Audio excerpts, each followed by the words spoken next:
बदलते भारत की शान।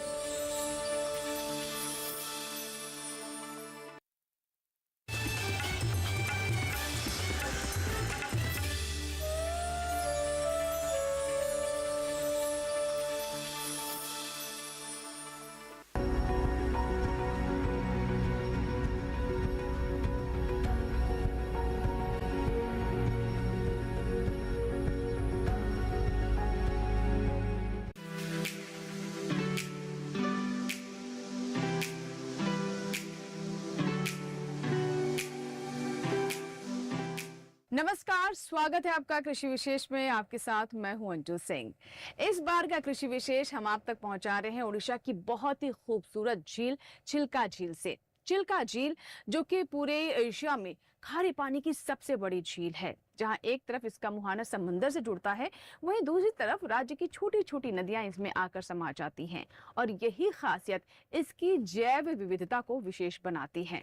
अगर इसकी भौगोलिक स्थिति की बात करें तो ये 3 जिलों से जुड़ी हुई है, यानी पुरी, गंजम और खुर्दा। और इन जिलों में ऐसी जलवायु बनती है जिससे काजू की खेती काफी प्रोत्साहित होती है। जी हाँ, यहाँ पर इससे जुड़े हुए जो जिले हैं, जिसमें खास तौर पर पुरी और खुर्दा की बात करें तो बड़ी संख्या में किसान यहाँ पर काजू की खेती कर रहे हैं। वही काजू जो कि पोषक तत्वों के लिए तो जाना ही जाता है, लेकिन व्यापारिक दृष्टि से भी इसकी काफी विशेषता है, अपने स्वाद के लिए भी काफी लोकप्रिय है। तो चलिए शुरुआत करते हैं आज के कृषि विशेष की और जानते हैं काजू की खेती के बारे में।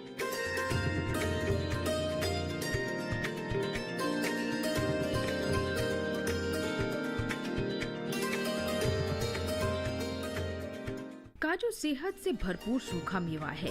100 ग्राम मेवे में 553 कैलोरी, 44 ग्राम फैट, 30 ग्राम carbohydrate, 18 gram protein, 5.9 gram sugar और 3.3 ग्राम फाइबर होता है। इसके अलावा आयरन, मैग्नीशियम, जिंक और फास्फोरस जैसे तत्व भी इसमें पाए जाते हैं। ये आँखों और हड्डियों को ताकत देता है और फॉलिक एसिड के कारण गर्भवती महिलाओं के लिए फायदेमंद भी है। काजू की उत्पत्ति ब्राजील में हुई थी, लेकिन आजकल ये दुनिया के ज्यादातर देशों में उगाया जा रहा है। इसका पेड़ आमतौर पर 13 से 14 मीटर तक बढ़ता है। हालांकि इसकी 6 मीटर ऊंचाई वाली बौनी प्रजाति भी उपलब्ध हैं। ये प्रजातियां जल्द फल देने लगती हैं और इनकी उपज भी ज्यादा है। यही वजह है कि ये किसानों के लिए बहुत कमाई वाली फसल साबित हुई है और इसकी व्यवसाय खेती लगातार बढ़ रही है। काजू उत्पादन के मामले में भारत दूसरे पायदान पर है। यहाँ पूर्वी और पश्चिमी तटीय इलाकों में इसे उगाया जाता है। ओडिशा के अलावा केरल, महाराष्ट्र, गोवा, कर्नाटक, तमिलनाडु, आंध्र प्रदेश और पश्चिम बंगाल काजू उत्पादन वाले प्रमुख राज्य हैं। थोड़ी सी खेती छत्तीसगढ़, झारखंड, गुजरात, असम, नागालैंड, मणिपुर, मेघालय, त्रिपुरा और अंडमान निकोबार द्वीप समूह में भी हो रही है। मेघालय में 1 हेक्टेयर बाग से 1056 किलो काजू प्राप्त होता है, जबकि असम में इसकी उपज 1011, महाराष्ट्र में 982, पश्चिम बंगाल में 965, केरल में 762, त्रिपुरा में 729, मणिपुर में 610, आंध्र प्रदेश में 625 और छत्तीसगढ़ में 655 किलो प्रति हेक्टेयर है। दूसरी ओर ये बात भी सच है कि भारत में मांग के अनुसार उत्पादन नहीं हो पा रहा है, इसीलिए हमें काजू आयात करना पड़ रहा है, खासकर अफ्रीका से। ये मांग काजू की खेती के लिए नई संभावनाओं को जन्म दे रही है। अगर काजू का क्षेत्रफल बढ़ाया जाए और उत्पादकता में भी बढ़ोतरी की जाए तो आयात पर निर्भरता काफी हद तक कम हो जाएगी। काजू का डिमांड बढ़ रहा है, लेकिन अनफॉर्चुनेटली क्या हो रहा है, हम लोग को जितना भी इंडिया में जितना प्रोडक्शन रॉ नोट प्रोडक्शन हो रहा है उतना ये सफिशिएंट नहीं है हमारा प्रोसेसिंग इंडस्ट्री को चलाने के लिए। हम लोग को प्रोसेसिंग इंडस्ट्री का जितना भी कैपेसिटी है अराउंड 21 लाख मेट्रिक टन, उसमें ओनली 13 लाख मेट्रिक टन हम लोग इंटरनल प्रोडक्शन है और दूसरा जो 50% इन प्रोडक्शन नट का डेफिसिट है हम लोग उसको बाहर से ला रहे हैं, जो अफ्रीकन कंट्रीज मेनली तांजानिया से और घाना से यहाँ से ला रहे हैं, क्योंकि उनका तो प्रोडक्शन तो है लेकिन उनका प्रोसेसिंग इतना डेवलप्ड नहीं है, तो इसलिए वो लोग थोड़ा प्रोसेसिंग नहीं कर नहीं रहे हैं, वो जो बेच देते हैं इंडिया को। लेकिन उनका प्रोसेसिंग शुरू हो जाएगा तो हम लोग को थोड़ा प्रॉब्लम हो सकता है जो हमारा processing industries through out the year चलाने के लिए, क्योंकि ये क्रॉप है क्या आपको ये मार्च से शुरू हो करके मई तक आपको मिलेगा, नट्स मिलेगा और मार्केट में नट्स आएगा। लेकिन उसके बाद ये साल में एक बार फ्रूटिंग होता है तो उसके बाद नट्स थोड़ा मिलना प्रॉब्लम होता है, क्योंकि मार्केट में वो थोड़ा कम रहेगा, मार्केट अवेलेबिलिटी कम रहेगा नट का। इसलिए जो 6 मंथ के लिए हम लोग प्रोसेसिंग इंडस्ट्री चला सकते हैं और जो 6 मंथ से हम लोग बाहर से इंपोर्ट करते हैं हमारा इंडस्ट्री को चलाने के लिए। अध्ययनों से पता चलता है कि हमारे देश में लगभग 33% बाग 45 साल से पुराने हो चुके हैं। बूढ़े होने के कारण इनकी उत्पादकता काफी घट गई है। घटी उत्पादकता किसानों के मुनाफे को भी कम कर रही है। काजू उगाने वालों में 80% छोटे और सीमांत किसान हैं। इनमें से ज्यादातर को बागवानी के वैज्ञानिक तरीकों की जानकारी नहीं है। काजू की बागवानी में अगर वैज्ञानिक विधियों का समावेश कर दिया जाए तो उपज में 15% तक की बढ़ोतरी हो जाती है। वैसे पिछले करीब 2 दशकों में काजू के उत्पादन में काफी इजाफा हुआ है। साल 2004-05 के दौरान करीब 8 लाख हेक्टेयर में काजू उगाया जा रहा था और उत्पादन 5.5 लाख मीट्रिक टन के आसपास था। अब 11,82,000 हेक्टेयर बागों में लगभग 7.5 लाख मीट्रिक टन काजू मिल रहा है। विशेषज्ञ क्षेत्रफल और उत्पादन में इस बढ़ोतरी का श्रेय एकीकृत बागवानी मिशन के तहत चलाए जा रहे कार्यक्रमों को दे रहे हैं। काजू उत्पादन में रोपण सामग्री का बहुत महत्व होता है। देश में 40 से भी अधिक काजू नर्सरियों को मान्यता दी गई है। इसमें निजी और सार्वजनिक दोनों तरह की नर्सरियां शामिल हैं। नर्सरी के मामले में ओडिशा काफी आगे है। मान्यता प्राप्त कुल नर्सरियों में भी आधी यहीं पर हैं। भारतीय काजू अनुसंधान संस्थान ने 26 किस्में तैयार की हैं। 3 किस्में कर्नाटक के पुत्तूर स्थित काजू अनुसंधान निदेशालय ने विकसित की हैं।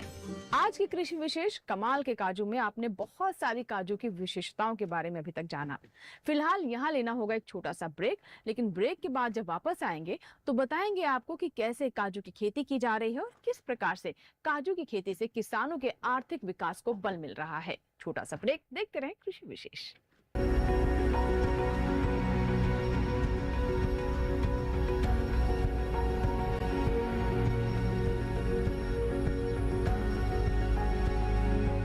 रोज सब्जी का स्वाद बढ़ाए और घर वालों का प्यार पाए। गोल्डी सब्जी मसाले, जहाँ जाए रिश्ते बनाए गोल्डी मसाले।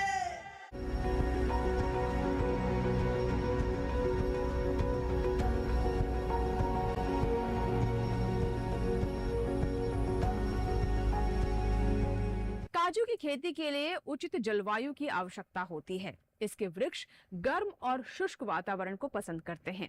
साथ ही तापमान की बहुत महत्वपूर्ण भूमिका होती है। आइए जानते हैं विशेषज्ञ की राय क्या है, कैसे करते हैं काजू की खेती।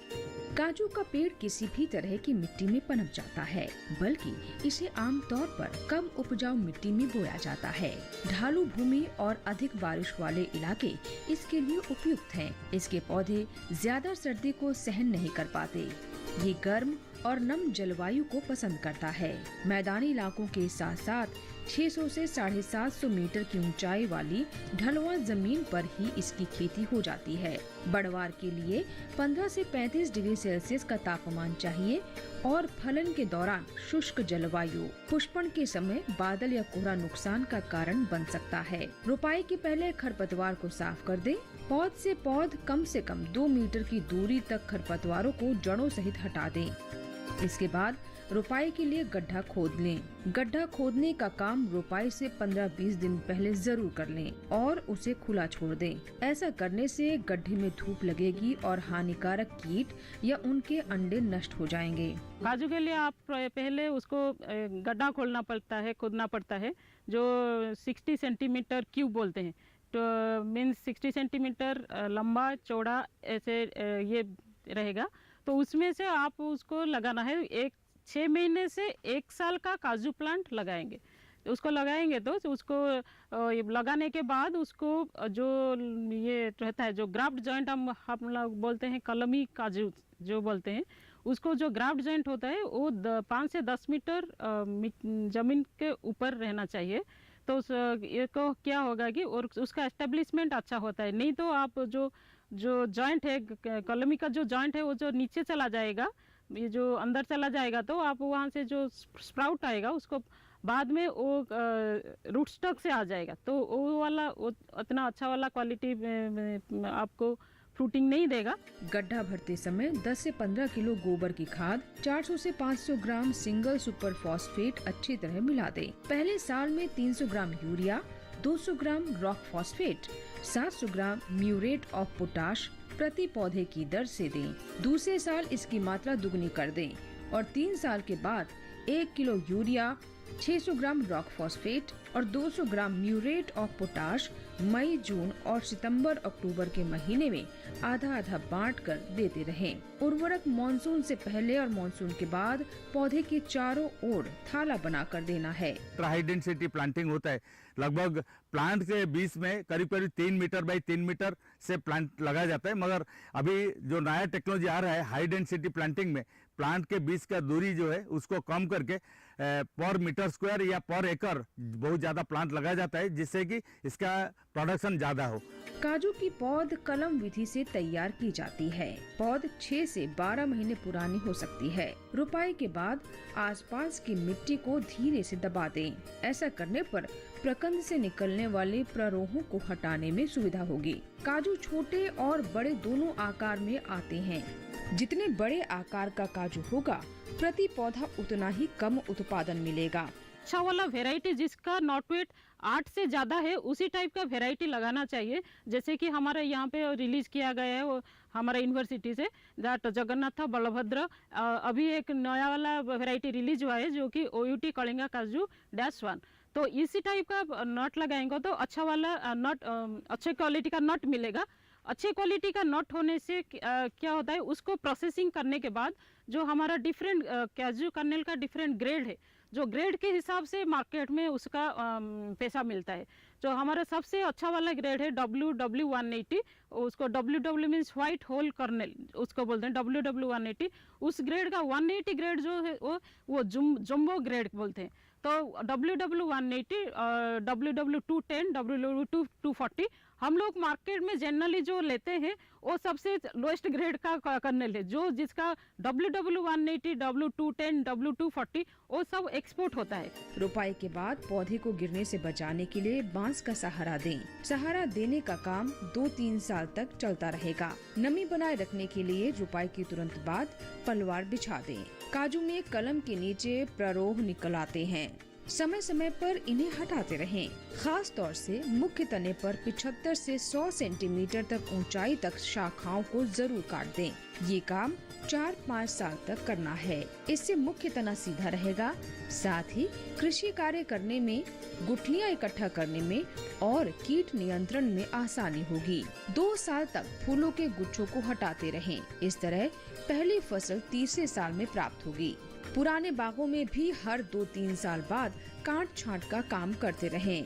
साल में कम से कम 2 बार खरपतवार नियंत्रण जरूर कर लें। पहली बार मानसून आने के बाद भारी बारिश शुरू होने से पहले और दूसरी बार मानसून समाप्त होने पर। इंटरक्रॉपिंग में कैशू के अंदर क्या क्या क्रॉप उगाया जाता है उसके ऊपर भी रिसर्च हो रहा है। जैसे कि हमको पता चला है कि उड़ीसा कंडीशन में इंटरक्रॉपिंग में काउपी, जो जिसको बोलते हैं उड़िया में झुड़ंग बोलते हैं, जिसको काउपी बोलते हैं, वो सबसे मुनाफा होता है चाची लोगों को। दूसरा और तीसरा चीज है कि कैशू में जो कीड़े वगैरह, जो कीड़े और जो डिजीज आते हैं, ये सब के ऊपर यहाँ पर भी रिसर्च होता है।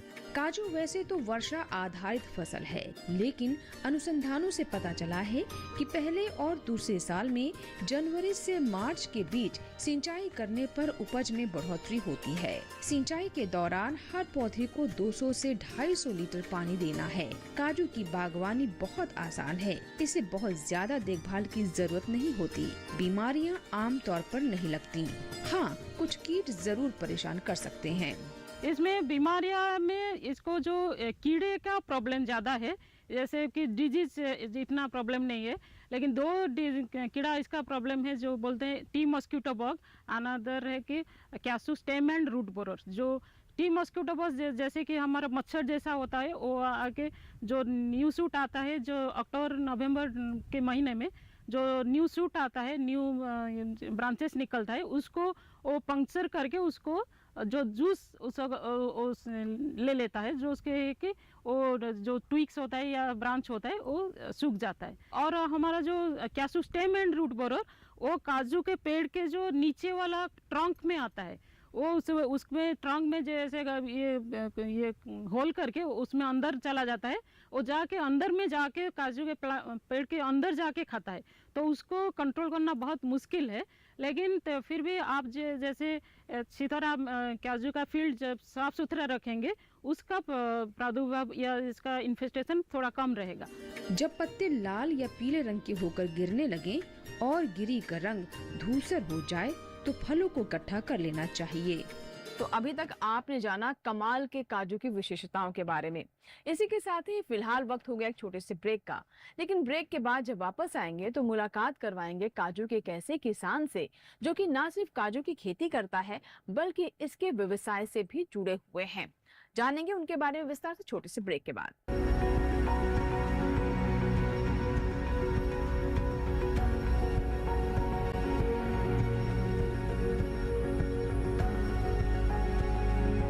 रोज सब्जी का स्वाद बढ़ाए और घर वालों का प्यार पाए। गोल्डी सब्जी मसाले, जहाँ जाए रिश्ते बनाए गोल्डी मसाले।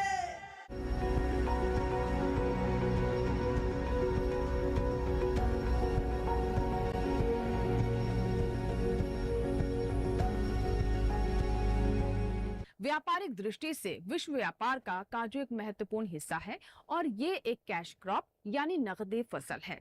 लेकिन अगर किसानों को अच्छे भाव प्राप्त करने हैं तो ऐसे में इसकी गुणवत्ता का भी विशेष ध्यान रखना होगा, क्योंकि निर्यात में भी इसकी काफी मांग है। तो आइए जानते हैं कि कैसे अच्छी गुणवत्ता वाले काजू हमारे किसान बाजार तक पहुंचा सकते हैं और इसकी व्यापार की स्थिति क्या है। काजू मानव जाति को मिला एक अनमोल उपहार है। इसकी गिरी एक गूदेदार फल के बाहर लगती है। इसे काजू एप्पल कहा जाता है। पकने पर गिरी फल समेत नीचे गिर जाती है, जिसे किसान इकट्ठा कर लेते हैं। काजू का इस्तेमाल आमतौर पर नाश्ते के व्यंजनों और कन्फेक्शनरी आइटम्स में किया जाता है। इसका प्रसंस्करण उद्योग बहुत ही साधारण है। अधिकतर प्रसंस्करण इकाइयां निजी हाथों में हैं। 67% प्रसंस्करण मजदूरों के सहारे है। 18% इकाइयों में कुछ काम हाथ से हो रहा है और कुछ मशीनों से। पूरी तरह से ऑटोमेटिक इकाइयां सिर्फ 15% हैं। विशेषज्ञों का मानना है कि काजू प्रसंस्करण बहुत ही लाभदायक उद्योग बनकर उभरा है, खासकर छोटे किसानों और छोटे उद्योगों के लिए। प्रसंस्करण में मुख्य रूप से 6 चरण होते हैं: स्टीमिंग या roasting, shelling, drawing, piling, grading और पैकेजिंग। कैश्यू प्रोसेसिंग माना जाए तो उसमें कैश्यू को लेके उसको साफ करना, देन कंडीशनिंग करना, देन सेलिंग करना, सेलिंग के बाद उसको पीलिंग करना, ग्रेडिंग करना और पैकेजिंग करना। ये 6 महत्वपूर्ण यूनिट ऑपरेशन से जिसको हमें करना पड़ता है। पहले तो कैश्यू नट को निकालते हैं, लेकिन एक चीज हमें देखना पड़ेगा कि कैश्यू के जो 4 उत्पाद है, एक तो रॉ कैश्यू नट है, दूसरा कैश्यू कर्नेल है, तीसरा कैश्यू एप्पल्स है और चौथा एक महत्वपूर्ण उपादान है जो कि कैश्यू नट सेल लिक्विड है। तो बेसिकली हम कैश्यू नट को तो पहले लेते हैं, जमीन से गिरने के बाद कैश्यू नट जब मैच्योर हो जाता है तभी उसको ले लेते हैं। उसके बाद उसको ठीक से सुखाते हैं। सुखाने के बाद अगर उसका जलीय अंश या मॉइस्चर कंटेंट 8% से कम रहता है तो उसको हम 1 साल तक रख सकते हैं। इसीलिए सुखाने का समय हमें सावधानी बरतनी होगी ताकि ये ज्यादा दिन तक रह सके। देन कैश्यू प्रोसेसिंग में पहले हमें साफ करना पड़ता है। सो साफ करने के लिए ट्रमेल या सिलिंड्रिकल शटर नाम का एक यंत्र रहता है जिसमें हमें रॉड से साफ करना पड़ता है। रॉड को लेके हमारे जो कैश्यू को बड़े आकार के, मध्यम आकार के और छोटे छोटे आकार के अलग किया जाता है और उसमें कुछ मैला पदार्थ भी निकल जाता है। अकेले काजू से कम 4 चीजें प्राप्त होती हैं। पहला, कच्ची गिरी, दूसरा काजू कर्नेल, तीसरा काजू एप्पल और चौथा नट शेल लिक्विड। ये 4 उत्पाद या तो प्रसंस्करण के दौरान ही प्राप्त कर लिए जाते हैं या फिर प्रसंस्करण के बाद। कच्ची गिरी का इस्तेमाल उद्योग और औषधीय क्षेत्रों में भी होता है। प्रोसेसिंग के लिए, नॉट के लिए दो मेथड यूज किया जाता है। एक तो रोस्टेड मेथड, दूसरा वाला बॉइलिंग मेथड। बॉइलिंग मेथड उसमें बहुत डिफरेंट प्रोसेस है, स्टेप्स है। उसको बॉईल करके उसको फिर कटिंग करते हैं, फिर मैनुअली उसको कर्नेल को कटिंग करने के बाद मैनुअली कर्नेल को करना कि जो प्रोसेसिंग होता है जब उसमें से उसको जो सीड कोट होता है, जो उसको ओवर का कवरिंग होता है उसमें से एक तेल निकलता है जो बोलते हैं कैशू नट सेल लिक्विड, जो उसका प्राइस ज़्यादा है कैशू कर्नेल से भी उसका प्राइस ज़्यादा है, क्योंकि उसका इंडस्ट्रियल यूजेस बहुत है। और जो हमारे शिपिंग में जो करते हैं कोटिंग के लिए, तो उसका बेस को कोटिंग करने के लिए ये वाला ऑयल यूज़ किया जाता है। काजू प्रसंस्करण भारत के प्रमुख कृषि उद्योगों में से एक है। ये देश के 15 लाख से अधिक लोगों को रोजगार देता है। रोजगार पाने वालों में 95% महिलाएं हैं। इसका मतलब हुआ कि काजू ग्रामीण जीवन के सामाजिक और आर्थिक उत्थान में महत्वपूर्ण भूमिका निभाता है और महिला सशक्तिकरण में भी। पेंट इंडस्ट्री में इसका बहुत यूज़ है। डिफरेंट टाइप्स ऑफ पेंट बनाने के लिए इसको यूज़ करते हैं। तो ये कर्नेल से भी ज़्यादा प्राइस मिलता है कैशू नट सेल लिक्विड करने में। अभी जो कैशू नट ऑयल लिक्विड के लिए भी उसको जो तेल मिलता है उसको भी हम प्रमोट कर रहे हैं गवर्नमेंट की तरफ से, और डिफरेंट प्रोसेसिंग इंडस्ट्री भी वो भी आ रहे हैं कि ज़्यादा कैशू नट सेल लिक्विड उसको तेल के ऊपर ज़्यादा ध्यान दे रहे हैं और उसके ऊपर ज़्यादा काम कर रहे हैं। किसान चाहे तो काजू की नर्सरी उगाकर भी कमाई कर सकते हैं, बल्कि ये उनके लिए ज्यादा लाभकारी काम साबित हो सकता है। आमतौर पर हम समझते हैं कि काजू एक मेवा है, लेकिन दरअसल ये कैशू एप्पल का बीज होता है जिसे प्रोसेस कर खाने योग्य बनाया जाता है। लेकिन क्या आपको पता है कि इसकी प्रोसेसिंग भी पेचीदगियों से भरी होती है? आइए जानते हैं प्रोसेसिंग यूनिट में पहुंचकर कि कैसे कैशू नट की प्रोसेसिंग की जाती है और इसे खाने योग्य हमारे घरों तक पहुंचाया जाता है। हमारे साथ प्रशांत जी हैं जो कि काजू की खेती से भी जुड़े हुए हैं और इसकी प्रोसेसिंग भी करते हैं। अब देखिए मेरे एक हाथ में आप देख रहे हैं ये काजू, ये छिलका है इसके ऊपर, और इतना मजबूत छिलका कि आप तोड़ नहीं सकते। इसका पूरा प्रोसेस होता है और काफ़ी चरणों से गुजरने के बाद ये काजू इस तरह खाने लायक बनता है जो हमारे घरों तक पहुंचता है, जिसे हम बड़े चाव से खाते हैं, लेकिन उसमें बहुत मेहनत होती है। तो प्रशांत जी बताएं कि क्या क्या होता है, काजू कैसे तैयार होता है? नहीं, पहले तो हम लोग को क्या करते हैं ना, कस्टम से पकड़ते हैं, रॉ कैसे पकड़ते हैं, उसमें धूप में 2-3 दिन डालते हैं। बाद में धूप में डालने के बाद में पूरा अच्छी तरह से ड्राई होने के बाद हम लोग को बॉईल करते हैं। अच्छा, उसको बॉईल करना पड़ता है। बॉईल करने के बाद में उसको 1 दिन 2 दिन सुखाते हैं। थोड़ा सूखने के बाद में उसको कटिंग करते हैं। कटिंग करने के बाद में उसको 8 घंटा हीट में डालते हैं। अच्छा, बाद में उसको पॉलिश करते हैं, छिलका निकालते हैं, पॉलिश करते हैं। तो चलिए हम सीधे प्रोसेसिंग यूनिट में चलते हैं प्रशांत जी और देखते हैं कि कैसे होती है इसकी प्रोसेसिंग। सबसे पहले जो काजू आता है उसे बॉईल करते हैं, तो किस तरीके से बॉईल किया जाता है बताएं जरा। उसमें से बॉईल करते हैं वो, ये बड़े बड़े जो बॉयलर्स हैं ये बॉयलर से उसके अंदर डालते हैं। 8 बोरा जाता है एक बॉयलर, कुकर से 8 बोरा जाता है। 8 बोरा। 8 बोरा अच्छा। 50 किलो करके 1 बोरा जाता है, 8 किलो जाता है। उसके बाद उसको ऐसे सुखाते हैं, 1 दिन सुखाते हैं। सुखाने के बाद में थोड़ा कर्नल थोड़ा टाइट होने के बाद में उसको कटिंग करते हैं। तो ये जो बॉईल करने के बाद ये उबला हुआ काजू। अब ये बताइए कि जो ये काजू तोड़कर आया उसके बाद बॉइलिंग प्रोसेस क्या होता है, क्यों किया जाता है?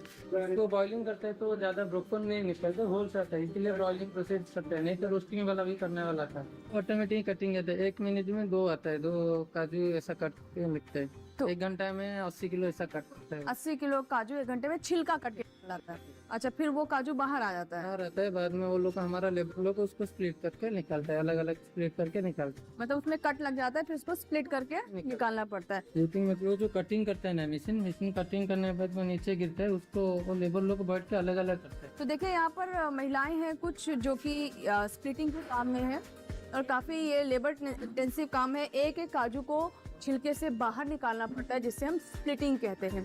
अब ये खाने लायक हो जाता है, अभी भी कुछ बाकी है? खाने लायक नहीं होता, इसमें और बाकी भी है और प्रोसेसिंग बाकी है। उसमें और क्या आगे क्या होता है? उसमें 8 घंटा हम लोग को हीट में डालते हैं, थोड़ा टाइट होने के बाद में उसको छिलका निकालते हैं। मतलब एक और छिलका निकलता है? छिलका निकालते हैं, वो रेड कलर छिलका है ना वो निकलता है। तो ये देखिए ये हीटिंग ट्रे है और इसमें ये काजू रखे जाएंगे और उसके बाद इसे कितनी देर के लिए हीट किया जाएगा? 8 घंटे हीट देते हैं। इसको 8 घंटे हीट देंगे। तो काजू की हीटिंग के बाद जो अगला स्टेप आता है वो होता है पीलिंग। अच्छा, तो क्या होता है यहाँ पर? मैं एक मशीन देख रही हूँ, ये क्या है इसके बारे में बताएं प्रशांत जी। तो 8 घंटे हीटिंग करने के बाद में उसको थोड़ा कूलिंग करते हैं, ठंडा होने के बाद उसमें पीलिंग करते हैं। फिलिंग करने के उसको मशीन का ऊपर उधर जाके उसमें वो ऊपर। डालना पड़ता है। डालने के बाद वो अलग अलग सब निकलता है, अच्छा, तो मशीन जो है अंदर उसके जो छिलका है ऊपर का एक और है वो निकाल देते हैं। निकल देता है। तो वो जो पीलिंग के बाद जो काजू निकलता है वो फाइनल काजू होता है, नहीं, उसके बाद ग्रेडिंग भी होता है। ग्रेडिंग, हाँ, मगर वो खाने योग्य होता है। जगह तो ये हम ग्रेडिंग यूनिट में आ गए हैं अब। यहाँ पे बहुत सारा काजू ही काजू है, देखिए यहाँ भी काजू, यहाँ भी काजू। और बताएं। ग्रेडिंग करते हैं, पिलिंग होने के बाद में ग्रेडिंग करते हैं। जैसे बड़ा छोटा वो स्प्लिट करते हैं, अलग अलग करते हैं। बाद में वो तुंदी अलग अलग सब करते हैं। तो ये जो है ये टुकड़े हैं टूटे, तो मतलब ये कम दाम पर जाएंगे। और ये मैं देख रही हूँ कि ये जो काजू है ये इसमें कोई टूटन नहीं है, ये बड़े बड़े एकदम, देखिए काफ़ी अच्छे सुंदर काजू है, ये साइज़ भी बड़े हैं। और कुछ काजू मैं देख रही हूँ कि साइज में थोड़े छोटे हैं, टूटे नहीं हैं। तो मतलब एक ही प्लांट से ये अलग अलग तरह के काजू निकलते हैं, और क्योंकि आप ग्रेडिंग कर देते हैं तो इनके अलग अलग प्राइस भी आता प्राइस होती है। अच्छा, इसमें क्या पॉलिशिंग वगैरह भी कुछ की जाती है? है। पॉलिश होता है मगर हम लोग नहीं करते। आप लोग नहीं करते क्योंकि पूरी तरह से ऑर्गेनिक है। जी बिल्कुल। तो देखिए ये पूरा प्रोसेस यहाँ पर आकर कंप्लीट हो जाता है, और ये ग्रेडिंग के बाद ये काजू बिल्कुल खाने के लिए तैयार है। तो काजू खाइए और सेहत बनाइए। ये था हमारा आज का कृषि विशेष, जिसमें हमने आपको काजू की खेती के बारे में विस्तृत जानकारी दी। ये भी जाना आपने कि कैसे हमारे किसानों की आय में से वृद्धि हो रही है। आशा करते हैं कि आज का कार्यक्रम आपको जरूर पसंद आया होगा। अगर आपके सुझाव हैं तो आप हमें ईमेल कर सकते हैं, हमें पत्र भी लिख सकते हैं। अपने सुझाव भेजने के लिए आप हमारा ईमेल आईडी नोट कर लें, ddkrishivishesh@gmail.com। आप हमें पत्र भी लिख सकते हैं। पत्र लिखने के लिए हमारा पता नोट करें, कृषि विशेष, कमरा number 59A, CPC, Doordarshan, Khelgaon, नई दिल्ली 110049। आपके ईमेल्स और आपके पत्रों का हमें इंतजार रहता है। आपके सुझाव हमें कार्यक्रम को और बेहतर करने में मदद करते हैं। कृषि विशेष के एक नए अंक और एक नए विषय के साथ फिर होगी आपसे मुलाकात। तब तक आप बने रहे दूरदर्शन किसान के साथ। नमस्कार।